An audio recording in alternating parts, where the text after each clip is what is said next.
100 साला बूढ़ा खुद को जिंदा दफन करना चाहता था, मगर उसे सोना खोदना नहीं आता था। वो इतना पुरजोश था कि आंखें खोलकर खदाई जारी रखे रहा। उसने सोचा भी ना था कि उसके सामने और भी ज्यादा सोना नमूदार होगा। मौत की तरफ जा रहे रास्ते में उसने इत्तेफाकन सोने का एक पहाड़ खोद दिया। बूढ़ा इतना खुश था कि डर रहा था कि उसकी कोई आवाज उस अचानक हैरत को खराब ना कर दे। उन सोनों से उसकी बाकी जिंदगी ठीक हो जाएगी, मगर कौन जानता था ये सोने उसे एक लामुतनाही खाई में खींच लेंगे। बूढ़े ने सारा सोना उठाया और शहर की तरफ रवाना हो गया। वो नई जिंदगी शुरू करने के लिए तैयार था, मगर जालिम किस्मत दोबारा आ गई। हारे हुए सिपाहियों का एक जत्था उसके रास्ते में आ खड़ा हुआ।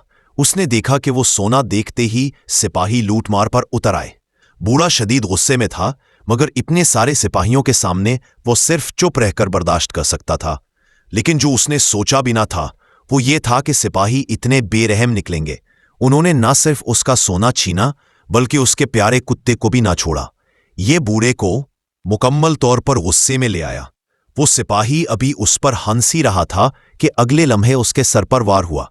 दूसरा सिपाही संभल भी ना सका कि बूढ़े ने सीधा उसकी कमर में छुरा घोंप दिया।